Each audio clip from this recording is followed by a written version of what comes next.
moving from a sedentary to a physically active societal way of life. This is Up on Our Feet. Welcome to Up on Our Feet. More and more studies are showing that participating in team-based physical activity in sports positively influences social cognition, how well people relate to one another. And this is particularly true for those who are socially avoidant and reluctant to engage in social activities and struggle with internalizing problems such as anxiety and depression, leading to poor social relationships. This is important because social avoidance can negatively impact working relationships and performance, as well as regular, everyday interactions with others. Several behavioral treatments for social avoidance are available, but have not proven to be very effective. But, as was just mentioned, team-based physical activity in sports have. And while team-based physical activity in sports certainly create an environment for social interaction, communication, cooperation, there may be even more to this than is commonly known for both those who are socially avoidant and those who are socially engaging. And someone who has researched this issue is Professor Liye of Shenzhen University in Shenzhen, China, just north of Hong Kong. Professor Zhou is the director of the Body, Brain, Mind Laboratory in the School of Psychology at the university. His research focus is on exercise and brain health, especially how exercise can improve cognitive function and regulate emotion. Professor Zhou, it's nice to have you with us. Joe, yeah, it is my honor to be here. Yeah, thank you so much for having me. Yeah. Okay. All right. Well, it's nice to have you with us. All right. So to begin, you're the lead author, along with numerous other researchers, of a recent study that looked at the impact of a particular type of team-based physical activity, namely tandem rope jumping or skipping, on individuals who are socially avoidant, those who have trouble interacting with others. So let's take a look at this study. So first, what is tandem rope jumping? Would you please describe it? Sure. Of course, yeah. Tandem rope skipping is a type of the exercise. Typically, we ask two person to jump, do rope jumping together. So within certain amount of time, so which means they use one rope and they jump together simultaneously. Yeah. Okay. And are they facing one another, or are they shoulder to shoulder facing the same? Uh, You they can do different way. Yeah, in our study, we ask people face to face. know, okay. All right. So I imagine you could have selected a number of other team-based physical activities. Why did you select tandem rope jumping or skipping for your research? I think so, because the study we conducted are lab-based. So and the source limited. And if we thought about using soccer or football, but in our lab we don't have enough space. In this case, we choose maybe team-based rule skipping. Yeah. Okay. Okay. And then why did you focus your study on those who are socially avoidant? I think so. There are several reasons why we choose a social a function, because the problems can be caused by social dysfunction. As you know, with the growth of the internet, right? A lot of people actually spend time on the internet a lot, and ratherly socialize with their age matched and peer physically, which means in person, right? So there may be a lot of problems international interlied problems anxiety and depression. So for socially avoidant participants or students, even for emerging adults, who are more likely experience like internalized problems. So this is why we target this very unique group. Okay. Then would you please briefly describe what the details of the study involved? What were your research methods? How did you carry it out? Yeah, actually, we recruited nearly like 400 students. We use like a questionnaire actually in order to a participant to meet the including criteria. So there are more than like 400 students, college students, but we use social or preference like a skill. Make sure they have like a certain score to be inclusive within their category. For example, we use a questionnaire called the social preference like a skill. So once they meet the criteria, for example, there are 400 students, right? But only 25% of the total score can be finally selected to meet the including criteria. Yeah. Okay. And so then what did you actually have them do? So you were able to select the students, and then what did you actually have them do to conduct the study? Do you talk about before or during study? Oh no, during the study itself. Yes. During, yeah, yeah, I thought about like a screening. Yeah, and the one I just described was the like screening process. Right. During the study, yeah, we actually ask socially avoidance college student pair up with long socially avoidance participants, right, as a group, um, also as an experiment group.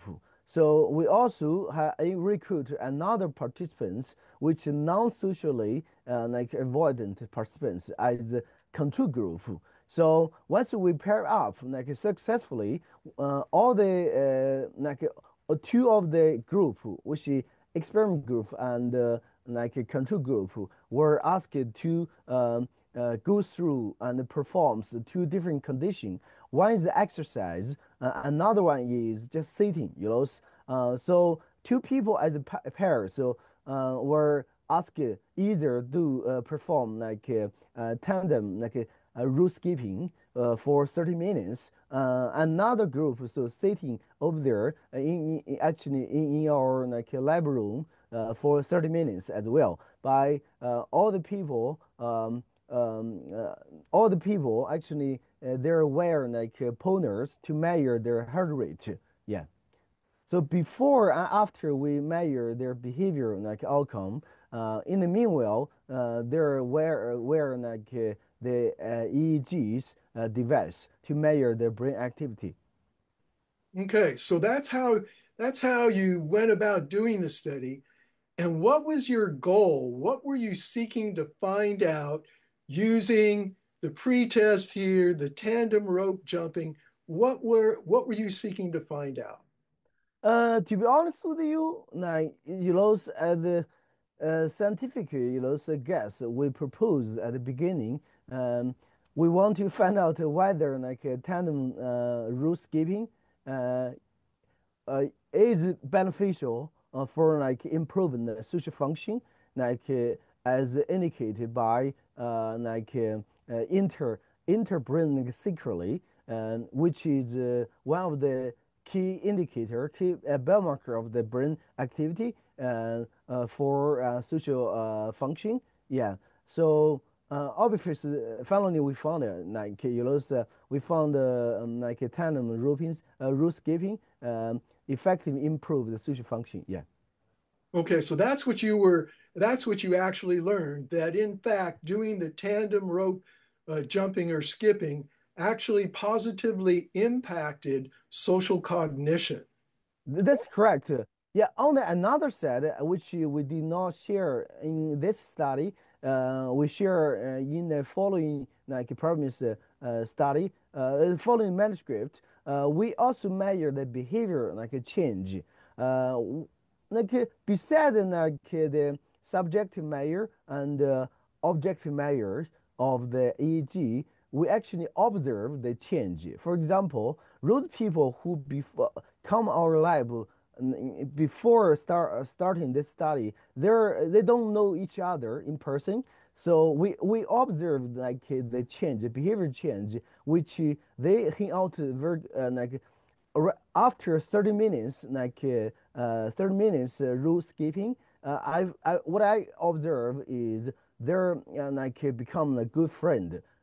Through the challenging, challenge game. What I call like a challenge game because for them, for especially for the social avoidance participants, they are typically don't do like exercise regularly. So for them, Okay. quite difficult. Yeah. So. You're right. Okay. All right. So a few moments ago, you mentioned the term brain synchrony.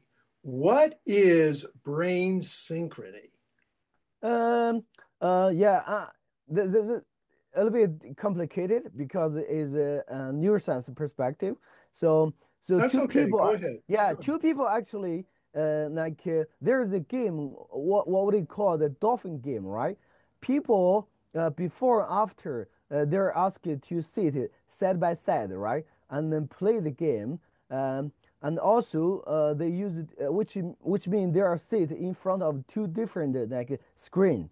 But they're asked to do the same game, and people need to press the button, right? And at the same time, we make sure that the shorter distance, which means in terms of the response time, they close as close as possible. If, for example, Joe and you sit on the side of on the left side of mine, right? And in front of your screen, there are same like a game, dolphin game, right? And you will look at the screen, and the screen will like tell you, okay, when you should press the button. And the same situation for me. So in the front of screen, they tell me, okay, when should I press the buttons? But we don't know each other because their towel actually cover our hand, right? When we press, so we don't look at each other. So we will play the game like so, maybe the best way is so press button simultaneous. This is the best situation. So we will measure the brain like response time, the response like through the EEG. So if we are response very close, like which means like within 3 milliseconds, which means we do same thing. We play the game at the same times, which indicate our have a increased interval brain of the interval brain like synchroly. Okay. So then this is really interesting. How does two or more people, in the case of the rope skipping, when they're doing the same physical activity, how does this relate to interbrain synchrony? What's happening here from a neurobiological perspective? How does coordinated physical activity impact the brains and enhance the social cognition of the participants? How does this Uh, happen? Yeah, this is a very interesting question. Yeah, for me, also for other like reader. Yeah, I still have been I'm still thinking about this one. How like so through like 30 minutes, right? Tandem like rule skipping impact the brain, right? So from my personal perspective, also scientific like explanation, I think during the like 30 minutes tandem like, rule skipping uh, um, they're actually the platform I call like a route skipping quite a big challenge for like a socially avoidance participant, right? And when they do the exercise, their problems socialize each other and maybe the brain between to each other synchronize smoothly and make them have a good what do you call like interbrain synchrony. By I cannot certainly answer your question now because next week we will enlarge the sample, make sure we have a better explanation. Yeah, right now from neuroscientific perspective, I think um, um, um, maybe throughout intervention, especially exercise intervention, when people exercise, they experience difficulty because as I just mentioned, the exercise kind of a challenge platform, a challenge opportunity for them when they do, and the problem is they feel the social support, emotion support, even other support from each other. Those promise produce chemical reaction within the brain. Yeah, it could be the reason. Yeah. Mhm. Okay, so you chose tandem rope skipping or jumping for your team physical activity. Could you have gotten the same results with, say, people walking or jogging together, people cycling together, people, you know, six people in a rowing in a boat? Could you have you know, if you had the resources to do that, would other physical activities work in the same way, Uh, regarding inner Yeah, brain synchrony? I think so. You have a very scientific mind, to be honest with you. Yeah, this is the sense that we're going to do. But as you also mentioned, the research, yeah, the problems. For six people, it's difficult for us, at least for now. But what we're going to do, there are a few, there are non-factor we want to investigate. As you just mentioned, different types of exercise. Also, you refer to different types of exercise intensity. For example, for walking, right, typically is a light to moderate intensity exercise, right, which is easy to implement even in our lab. We can ask people to do like a, uh, ride a bicycle simultaneous, and they're able to chat each other. But we also can ask people do the outside walk, right? So that's night to moderate. Also, you mentioned that another physical activity which we can do as well, rowing, right? But it's difficult to do in the real situation, in our lab, unless we borrow equipment, rowing a machine. So they are rowing together, so, and we measure the brain activity together. We also measure the behavior change. We asking them to fill out the questionnaire before and after. Yeah, but I think so. I just mentioned that you have a scientific mind, which given me the good reminder and also friendly reminder, which we will take into account. Yeah.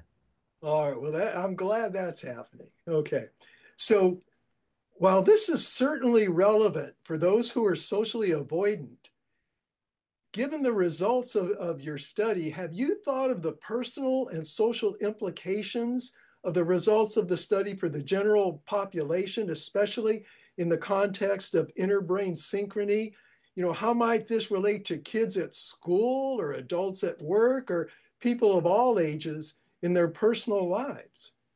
Yeah, that's a very good question. I think so. All the study we have been doing and what we have done, right, should be beneficial for policymaker and also for stakeholder, right, school administrator. Yeah, I think so. The study we're doing, yeah, not only in this study but also other study in our lab. Yeah, I think so. You probably know even more. I think so. Globally, there are a lot of problems, right? Mental problems, especially for people who are growing right now, right? Which mean either typically or atypically used, right? They are facing a lot of problems. For example, the peer victimization, which means the socially exclusion at the school, right? They are more likely experience internalized problems. Yeah, um, beside socially relationship, which mean a difficulty experience the social relationship, they have a difficulty in socializing with their peer and with even their mother and their teacher, right? uh, I think, yeah, because they're more the children spend more time on the screen. They're more likely with the screen. They don't want to talk to their peer and even parents. I think so. Those problems cause a lot of problems. Yeah, I think so. Currently, I think so at the school, either at school, in the workplace, not only school, but in the workplace. I think so. All are facing similar problems. Yeah. Okay. So tell you what, let me present a few possibilities to you about people working together and tell me if you think it's possible by having them do physical activity together in some way, jogging or cycling or swimming or whatever that is, it might help with their inner brain synchrony and help them with their work. For example, what about a team of heart or brain surgeons? They're operating together. They're needing to perform a difficult, sensitive procedure where precision and coordination are figuratively and literally a matter of life and death. Could this possibly help or help them coordinate things in that kind of situation? I think so. It could be. This is kind of another set of the sports psychology. What do we call the performance psychology? Yeah, you're right. Essentially, surgeon like two or three people when they do surgery, right? Surgery, right? They need to coordinate each other very well. Otherwise, they will kill the patient, right? I think so. They can do similar things. I think so they can do their similar things activity before even before they went to the operation, right? Go to the operation platform. I think so. Having such activity, not only physical activity, so but also any social activity before the operation. If they receive such of the any team-based activity, I think so could be beneficial for their inter brain synchrony. Yeah, I think so. Even before you start your job in the workplace, there are such of the social activity. Yeah, for a new employee. Yeah, they do. But we call social activity. Yeah.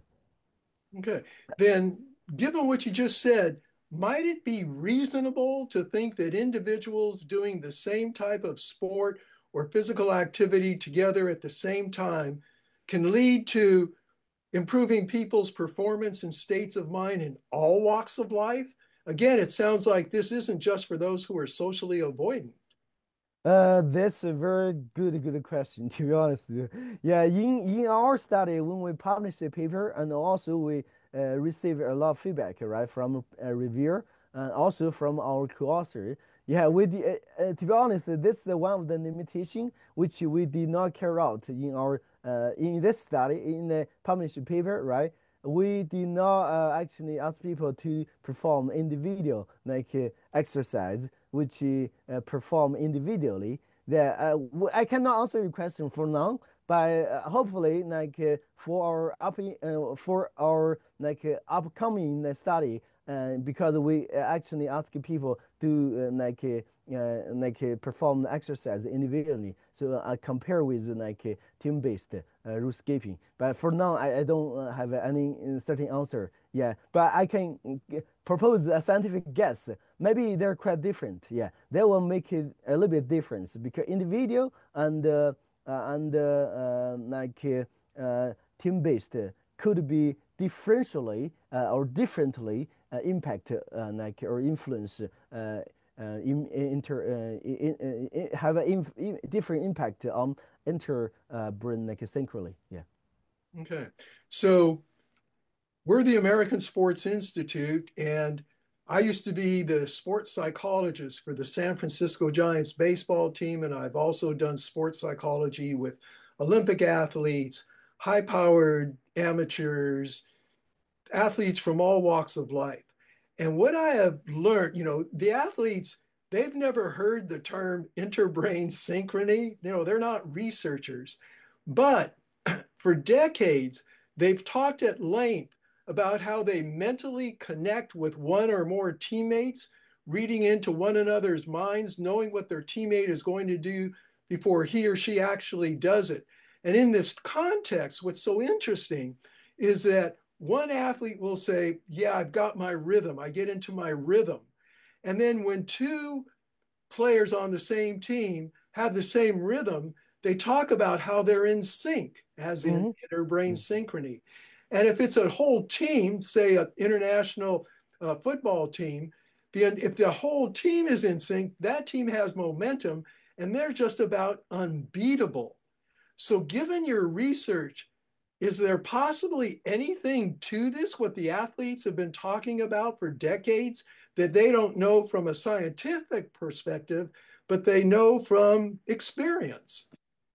I think so. Yeah, I think so. Yeah, that's a very good question as well. Yeah, I think so. In like a scientific world, we use a terminology which we want to, so want like a reader, and also we want to like research to know each other and use also transparent concepts, words, right? Term, right? I think so. In the real world, like as you just mentioned, the problem is the laymen who are not really know the scientific word, right? I think so. They're talking same, like talk same thing. Yeah, I think so. They're same. Yeah, even if they use and scientific research use like the words is different, but the meaning is the same. Yeah.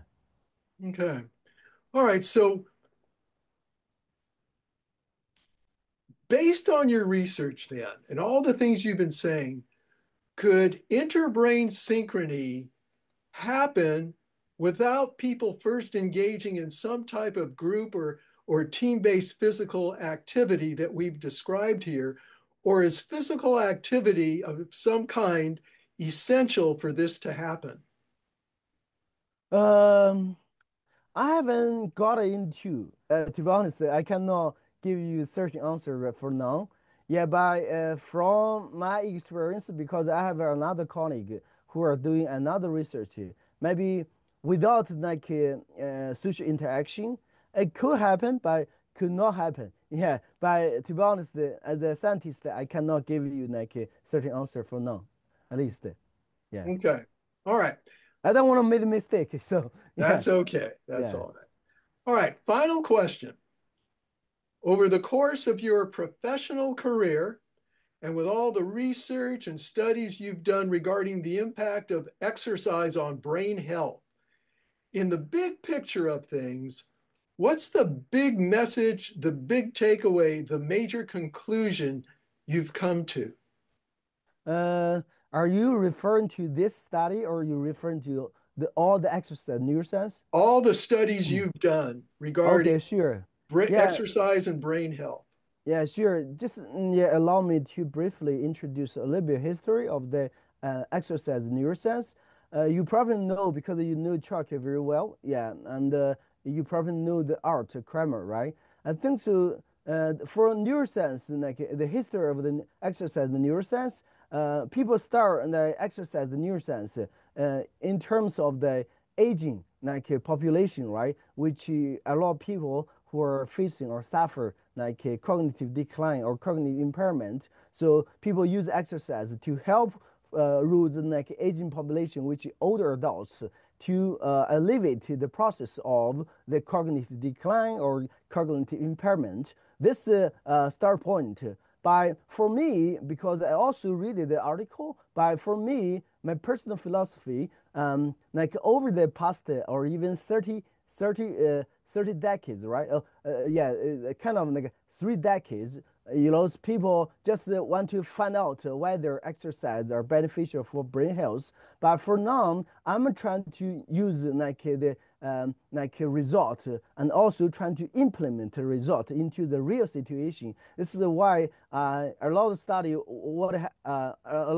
in my lab, the experience we conducted, we are pretty much like either simulate the real situation or next put the situation, put our thoughts into the real situation. So we want to use study finding to help more people, not only like a theoretical framework, a certain theoretical base, but also the practical implication. So this is why in our lab, our lab study is designed based on the like a real situation, either real situation or maybe like close to real situation. Yeah. Okay. All right. Professor Liye of Shenzhen University in Shenzhen, China. Thanks for being with us on Up on Our Feet. Yeah, thank you for having me, Drew. Yeah, it's my honor to be here today and spend time with you. I hope all the information I provided are actually beneficial for like all the reader and also people, health profession, even for other like collection or maybe like a coach. Yeah. Okay, thanks again. Thank you.